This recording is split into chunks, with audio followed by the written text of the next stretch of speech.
everyone. My name is Amanda Elliott Asproni, and I am a clinical mental health counselor. I specialize in the multi-dimensional healing of complex trauma. Ooh, that was well thought out. Mine is not well thought out.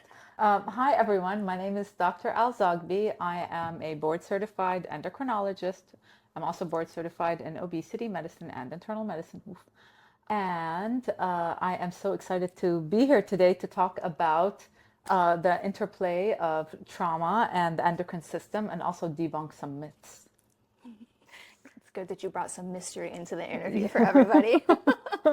I'm always trying to figure out how do we say how these two things are intertwined. Oh, yeah. Oh, this is going to be so much fun. So first, why don't you start by telling me, because I don't actually know this, how did you get into the field? How did I get into the field? So I was always into science, and initially, it's very silly, but initially my plan was to just volunteer full time. My dad worked for the United Nations. I've always loved service. When I was in high school, I spent a lot of time volunteering, like at refugee camps. We used to paint old people's houses, teaching little kids English, all that good stuff. So that was my plan. My mom was like, yeah, that won't pay the bills. So how about you go get higher education? Why don't you become a doctor? That way you can help people at a higher level. So that's what I did. Endocrinology kind of fell into my lap, and we can talk about that in a little bit. Mm-hmm. But the weight management part came in. It was like serendipity. When I was going through fellowship, weight management was making a comeback. Because in the 90s, weight management was there, but there was fen-phen and there was some controversies, and so that kind of went away for a while. But during my fellowship, it came back. And so I was able to tailor my fellowship to focus on obesity and diabetes, which, hint, hint, has to do with trauma. Mm-hmm. Awesome. Okay, so your mother must know my father because we had the same conversations of, that sounds great, but how are you going to make money? So first question I think I want to ask is, did you have any idea when you were starting in the field that the body-mind connection, or did that come later for you? It kind of came later. So I'm trained in traditional allopathic medicine, right? And the way that we think about it is body, mind. Or at least that's the way I was trained. Like this? Body, mind? No, body, mind. Okay. Two separate things. Okay, yes. Two separate things, right? And then we heard about conversion disorder, which is when people have things going on psychologically that manifest physiologically, right? But then when you get into practice, you can't, especially when you're your own boss, and you don't have anyone to ask, you start realizing there is a major interplay between the mind and the body. And more the science is proving it, right? Well, we're going to get into it. But when you have PTSD, history of trauma, your cortisol levels are slightly elevated. And so that's how your psychology is affecting your physiology. Okay, thank you for explaining that. On my end, what I started to notice on my caseload is when I was working with complex trauma survivors, they were having all sorts of other physical issues. And each client would present with similar issues. They would have trouble losing weight.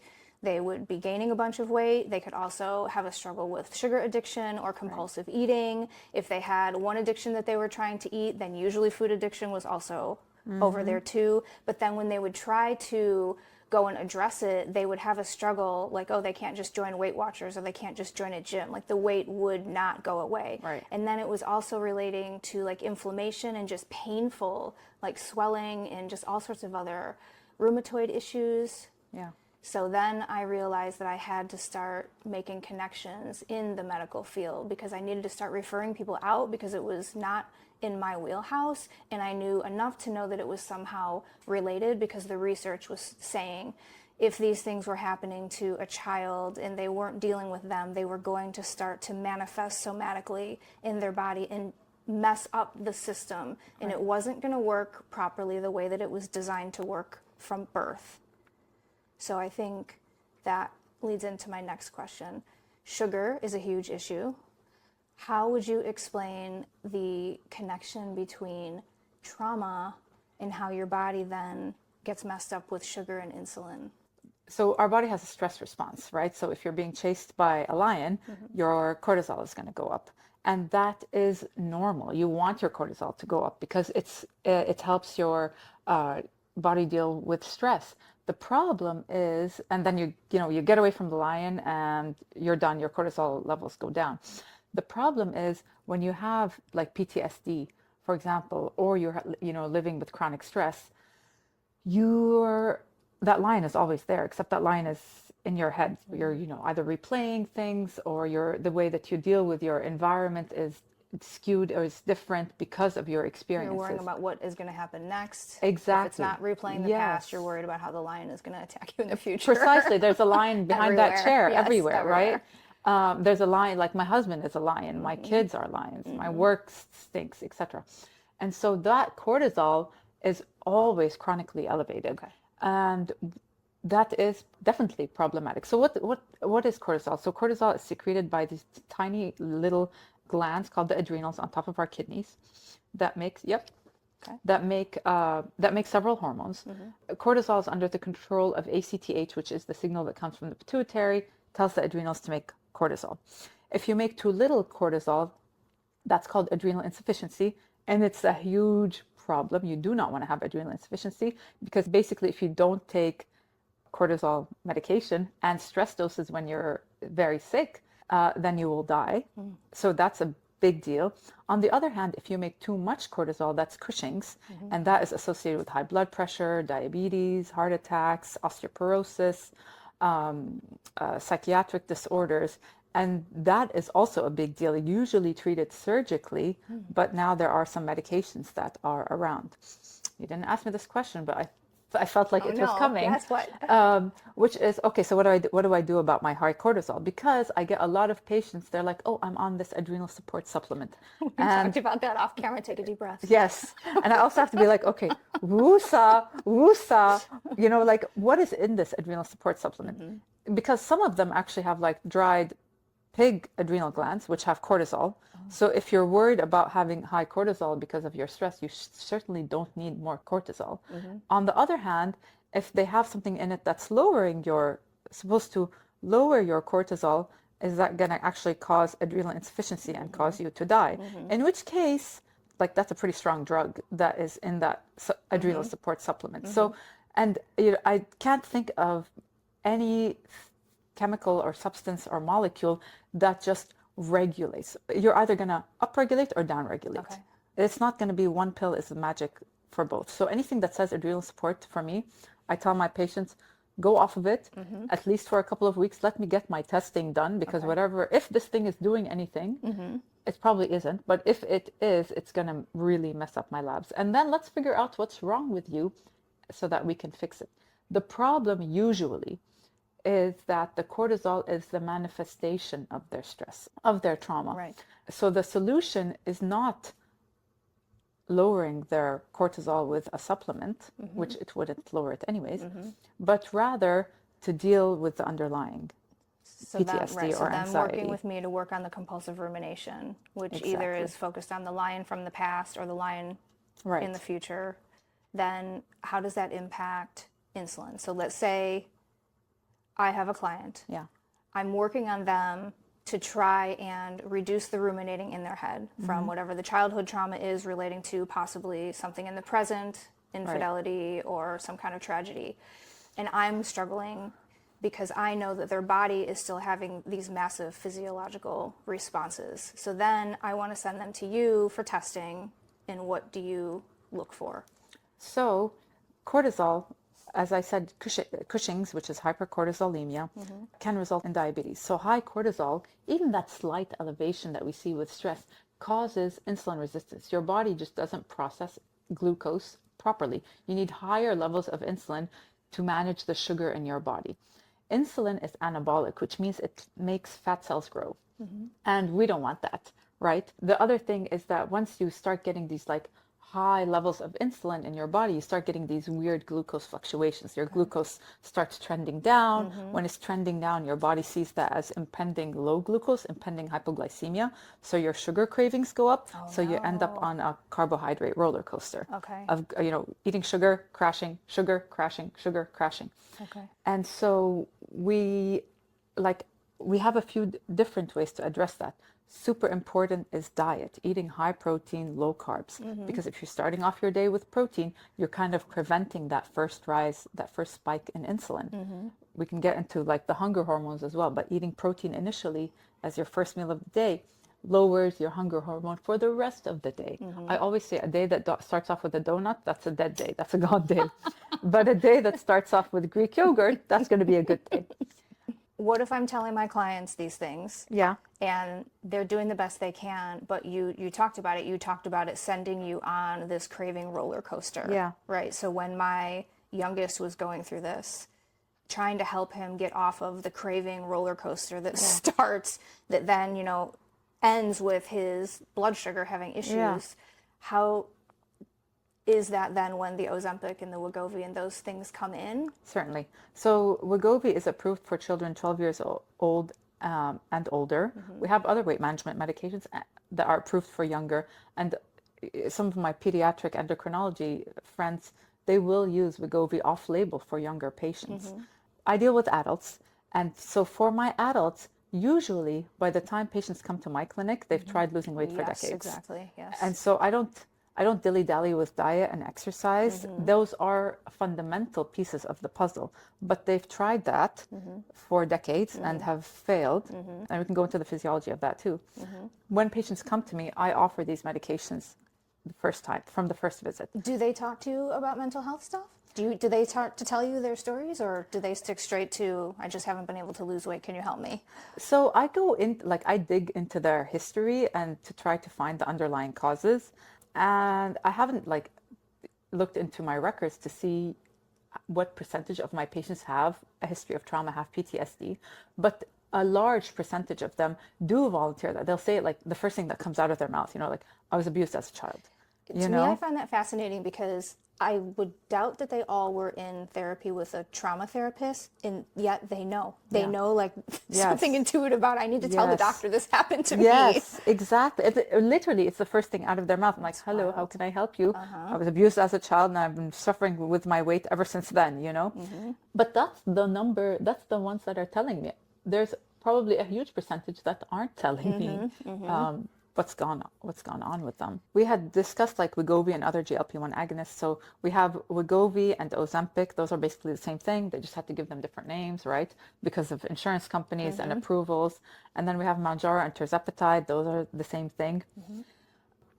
There are studies coming out, and we have seen this in like daily practice, that they are highly effective for binge eating disorder. A lot of my patients with trauma have binge eating.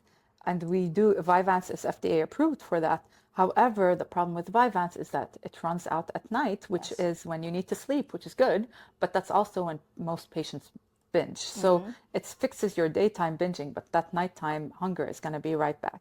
The beauty of the GLP-1 agonists is that it lasts more than a week in your body, you know? And so the cravings decrease significantly. Like just today, actually, I had a patient of mine. She's 17, she's on the spectrum, has binge eating disorder. Her parents have to lock, you know, the food away, her danger foods away. And today was just our first follow-up visit. And I asked her about her binge eating. She was previously binge eating 3 times a week on granola bars. And although it's only been a month, she has had 0 binging. She did say, because I can't find the granola bars. But when I spoke to her parents, when I was done with her, they're like, she just isn't doing that like food-seeking behavior anymore. Like before, she would be looking everywhere, whereas now she's like, all right, I look here, I look here. There's nothing there. Okay, let's move on. So I think it's fascinating, and it's a tool. Remember how I said like diet and exercise are part of the tool box? So this is, it just is the tool with the therapy, with the dietary modifications and lifestyle modifications that helps patients stick to that after decades of failure and like saying, shucks, I don't have the willpower. I suck. Why am I like this? My husband can lose weight like this. Whereas, you know, I'm sitting here on the treadmill 1 hour a day and nothing happens. All right, here's a really sensitive question.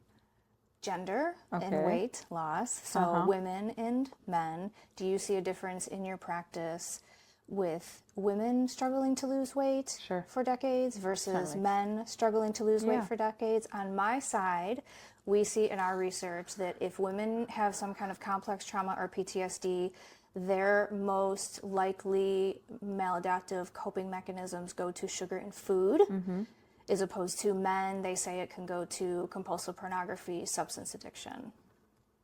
So I definitely see a difference. So first of all, there was, I can't remember, but there was this like study by the NIH. It was like just like a survey. They were asking men and women, like, are you on a diet? Are you doing, a weight loss program? 50% of women and 25% of males. Yeah, so double the amount of women are trying to lose weight versus males. Whereas if you look at the statistics, it's something like 40% of males and females. It's like 39 males and 41% of females were obese in a certain study.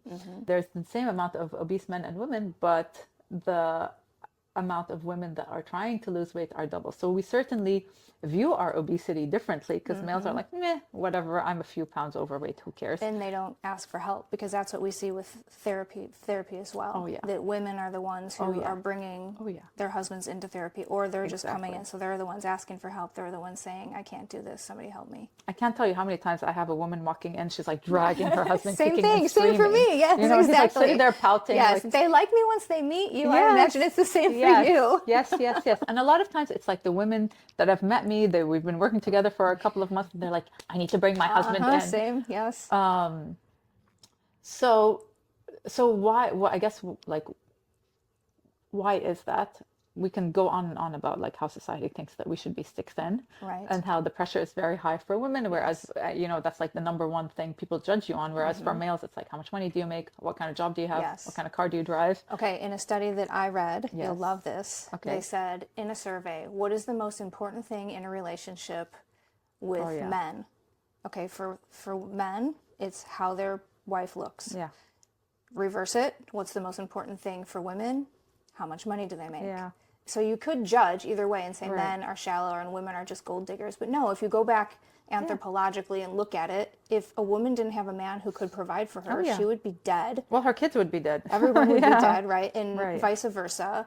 Men are more visually stimulated. So I guess it makes sense if we aren't going to try to gender shame in either direction. Right. No, totally. So yeah, we're definitely pushed more to work on it. You don't see, though, any reason to think there are physiological differences to make men gain weight and struggle with losing it versus women. Like, the system works the same.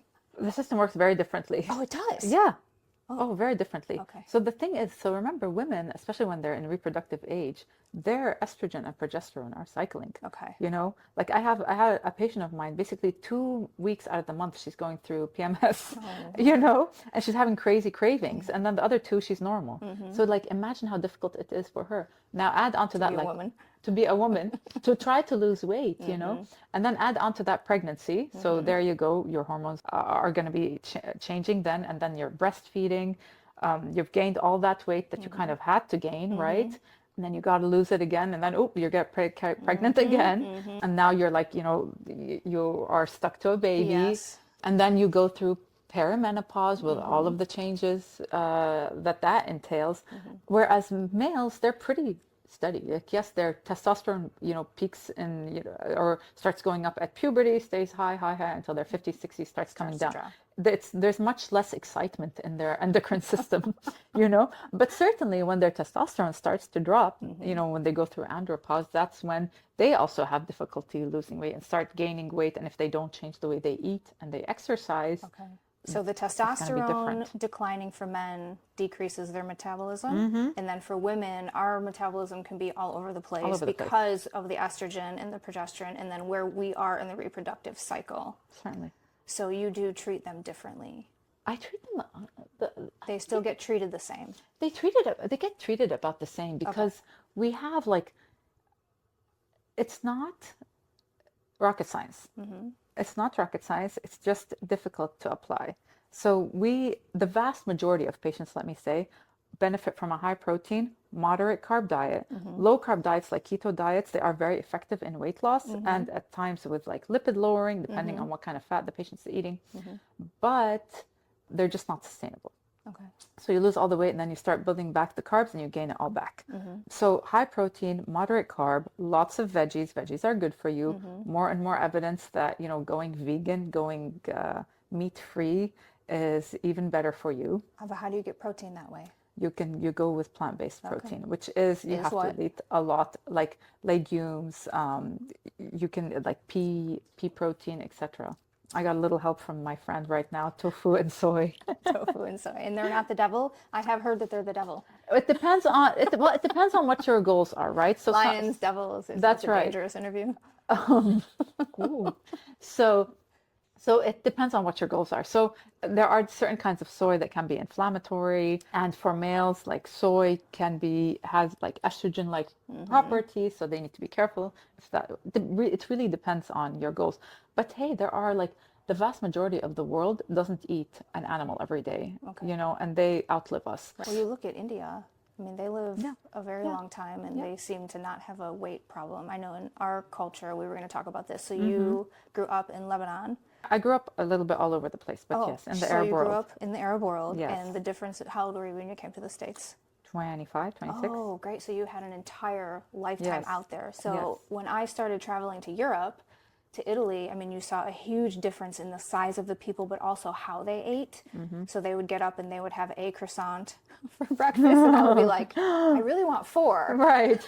But no one was doing that. So And their croissants aren't that big. no, they're not Yeah, this big. yeah. Yes, so their large Totally. coffee is the size of Yeah. our small coffee, and just totally different culture and different mindset. You also see a difference in community Yeah. and family. Yeah. So what do you see the difference? And then I'm just bringing that back to how that impacts weight. We know that how you eat and like the milieu when you're intrauterine and then as a baby, were you a preemie, what were you fed when you were a toddler, what were you fed when you were a child, like that almost predicts what your weight is going to be as an adult. Okay. It's so important. So growing up in the Arab world was in the 90s, their globalization was kind of starting, processed food was expensive. It was the primary food ingredients were cheap. So like fruits, vegetables were like dirt cheap. Fruit roll-ups, fruit by the foot, all of that, like Maltesers, etc. Like I grew up in Jordan, and there was one store that had those stuff. One store, and they were so expensive because they were shipped, imported from the States. It's the same in Italy. Yeah. And so like growing up, that was like a huge treat. Yes. And like my lunch was, like an apple, a sandwich, a cucumber, and maybe a juice, which, wasn't the best. But that was my school lunch. And then I come here to the States and I see, especially when I started having children, and I see, like the cafeteria food, and I'm like, oh my gosh, like there's not one recognizable food in here. Everything has been super processed, and it becomes normal. Like I had a friend of mine, she's like, oh, I feed my kids goldfish because it's healthy. I'm like, Wow. it's not the worst thing you could feed your kids. Yeah. I certainly get it, but it's also like, can you tell what it came from? Not really. Right. Did you read the ingredients? Again, Yes. it just becomes cultural and you don't question it. Yeah. And then I end up in another country and then you start questioning it. And then you look around at your own country and you realize, oh my gosh, no one realizes that this is impacting our health. Yeah. But then the cost, right? So the cost of fresh food Yeah. here it's reversed. Yeah. It's the junk food that's inexpensive and the fresh food Yeah. that is expensive. Yeah. So yeah, okay, so you see the same thing that we do. Yeah. And the thing is, like in the Arab world right now, because of globalization, so now processed food is very available. Okay, so it's Guess just- what's happening to our obesity rate? Yeah, right, definitely. Okay, I have a question about, this may sound crazy, so stay with me. I'm still your friend. I've Okay, been you your will friend be, for a okay, few all right, years, okay, so- all right, okay. So I have a client come in. They're struggling with weight management. Okay. Childhood sexual abuse survivor, and then, cue all the other traumatic events that happened since then, because that's usually how it happens. Great, I send them to you. You're doing a great job. They start to lose weight. And all of a sudden, they go ballistic. What do you make of that? And then I'll tell you what I make of that. Wait, define ballistic. So let's say compulsively acting out sexually with other men. I They see. start abusing drugs. I They see. start to have massive panic attacks of their Yeah. original abuse. Yeah. They start to have night terrors of their original see. abuse. Okay. So their dysregulation I see. Okay. and, Gotcha. and all this stuff starts coming to Yeah. the surface. So a couple things. Okay. Number one is a lot of people use food as their blanket Yes. when they're unhappy. And you know, initially, I don't know if you remember, but there was like reports about increased suicidality and suicidal ideation with these weight management with Yes, Wegovy. I do remember. Yes. And honestly, it's because, and I see it sometimes in a few of my patients, they say, ever since I started, I feel sad. And it's because they can't use food as their band-aid, and they actually have to go through and feel Yes. their emotions. Yes. Okay. Oh, yes, I got an A+. Yes, yes, Okay, yes. good. Okay. So that's number one. Number two I is, wanted to know if it was true. I mean, that's oh, what yeah, we think, but yeah. you're the doctor. Yes, yes, totally. And so like, yeah, I've had to refer patients to psychologists and psychiatrists Yes. because now they actually have to process their emotions. Another one is they'll stop having sex Yeah. with their partner. Yeah. Once the weight starts to come off, all of a sudden they'll become sexual anorexic. Yeah. I haven't seen that yet. Okay. I have keep not your, seen keep that your yet. eyes peeled. Usually for my patients, they feel more confident, and so they're like their libido increases because finally they're not ashamed of themselves. The other thing I want to say is for a lot of patients, they think, okay, once I get to, you know, fit into those size 6 pants, like everything will be much better. Everything magically gets better in my life overall. Everything, yeah, everything will be fixed. And then they Yeah. get into the size 6 pants, and then they get into the size 4 pants, and they're like, everything still sucks. Yeah. And so is a letdown, right? When you realize that you still have to work on other things that are affecting you negatively. I see a correlation, and I just like to have it validated scientifically because I'm aware that we are a soft science. That's what you guys say about us, right? I never used any bad words. That's what I've heard. I didn't We're say any called a bad soft words. science, and I can be okay with that. So when I have someone who is in hard science validate, it helps me even when I'm working with my clients to try to get them on board to say, okay, this is what we have to do for your treatment plan. When you are dealing with complex trauma, it is going to be a complex treatment plan because Yeah. you just don't know how things are going to trigger other things. So we're Yeah. going to go work with Dr. Al-Zougbi, and she's going to work on your weight, but then I need to watch you in case you start doing any of these acting out or acting in behaviors, because if that original issue with food, which then impacted insulin Yes. and weight and all of that and metabolism, Yes. goes back to these traumas, we're going to see something, we say it's like whack-a-mole. Yeah, yeah. And you have Yeah. to then be able to look at it holistically, which is then how I've ended up working with so many other doctors, because you don't want to unethically treat your clients, but Right. there's only a small wheelhouse that I can work within. Yeah. So then if I see it, I'm like, oh, I think that looks like this. You need to go Right. see Dr. Al-Zougbi, or you Yeah. need to go see the psychiatrist. Yeah. So yeah, it's just the complexities of treating patients, that it's so much is connected. Totally, Okay. totally. And I want to go back about that, what you said about soft science, because we always like soft skills, soft science, it's always like kind of looked down upon, right?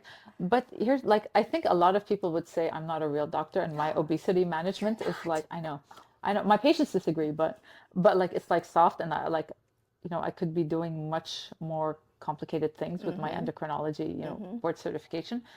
But I think that like managing obesity, insulin resistance, and the associated like high cortisol, that's like life altering for patients, not only in their like day to day, but also like 10, 20, 30 years from now. You know, I always tell my patients, like when they come to me at 40, I'm like, right now you're deciding what kind of 80-year-old you're going to be. Yes. Are you going to be the 80-year-old that's sitting in a wheelchair, or has to go into the buggy at Target, you know, or are you going to be the 80-year-old who's buggy. chasing your great grandkids? And doing yoga, like one of Yeah, my mentors. exactly. And doing yoga and going on cruises, you know, like you decide right now. So that's why I think it's super important. Like Early intervention. You're talking That's about early exactly. intervention, right? Early So my young intervention. one, right? Okay, early intervention. I take him to you, and I'm like, help me find the people to help him, because yeah, okay. So that's Yeah. same thing for you guys. Early intervention. you have to nip it at the bud.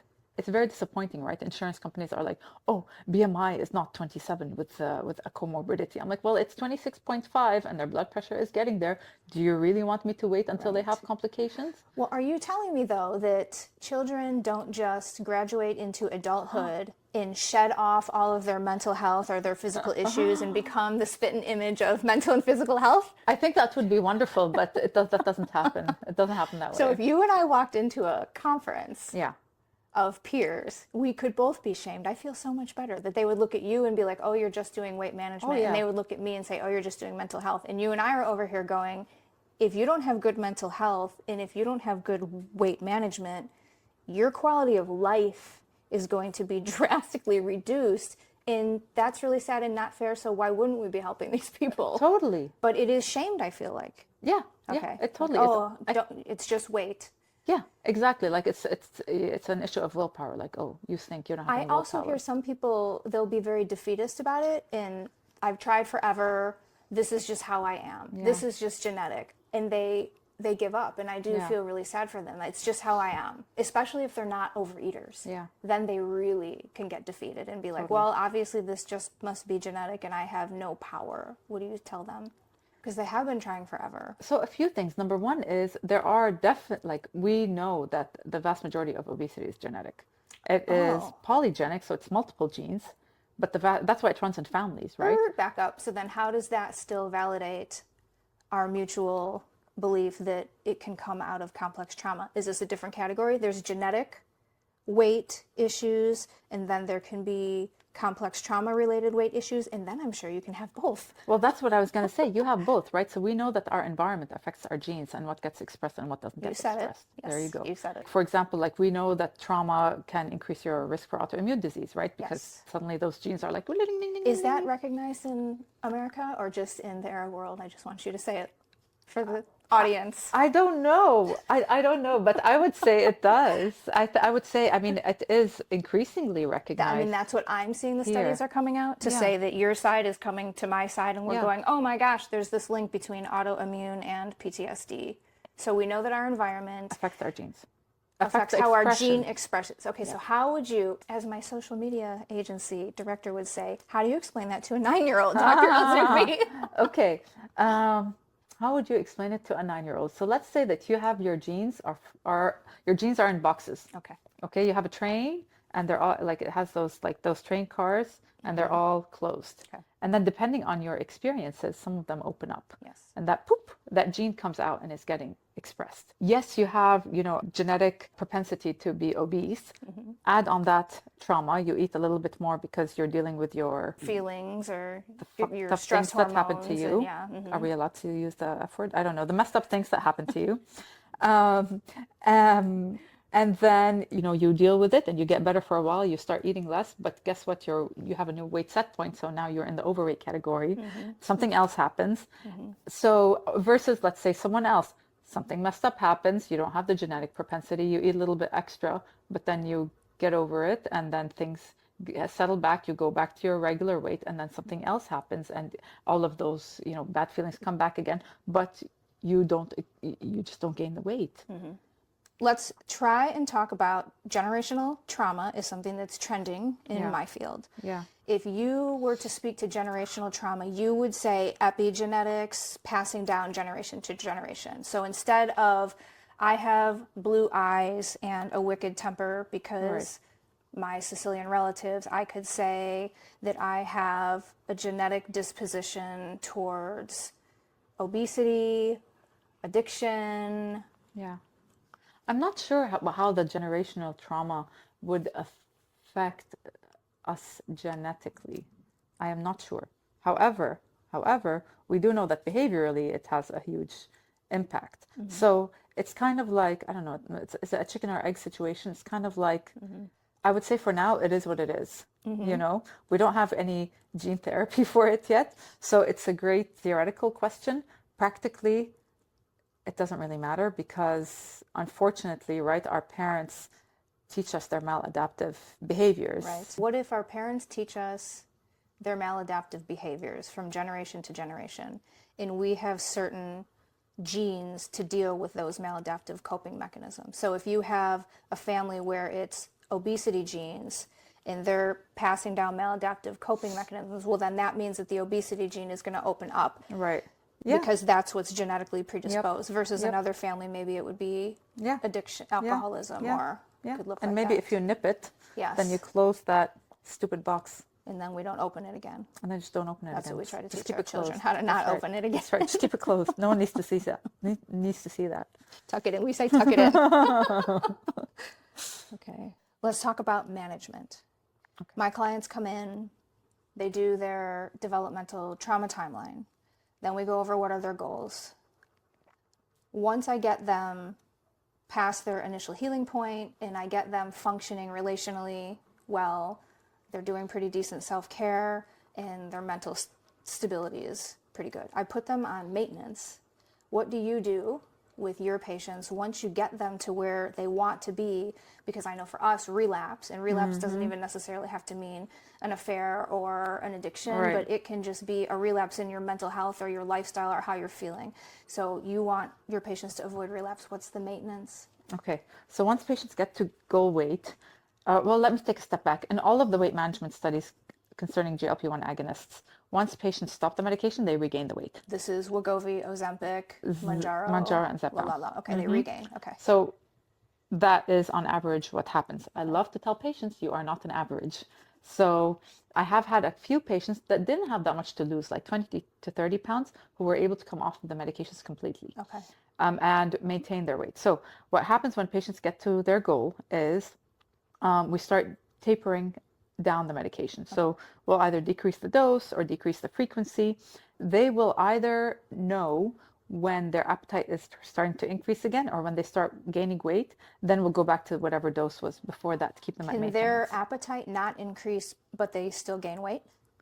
Can their appetite not increase? Usually not. Usually it goes together because they will notice I'm starting to think about, those chocolates are calling me. Okay. So that's how we decide what their maintenance dose is going to be. The maintenance dose may be 0. It may be 2.5, which is like for Zepbound, the lowest dose every 2 weeks.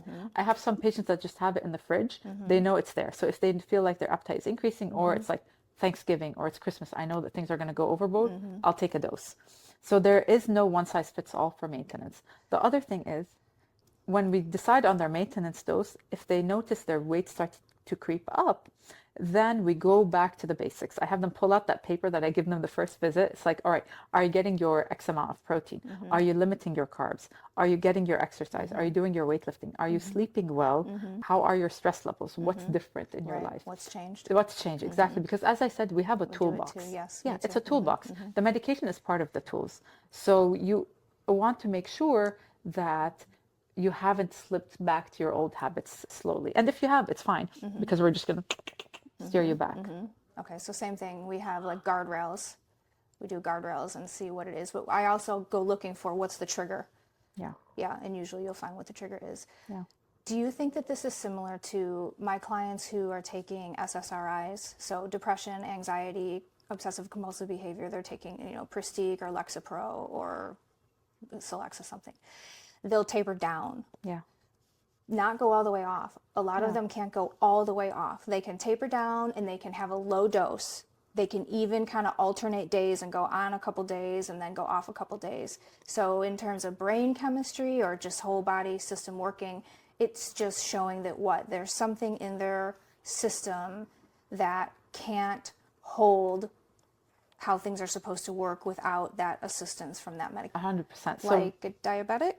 Yeah, so it's just like patients with diabetes, with heart disease, with hypertension, right, with depression.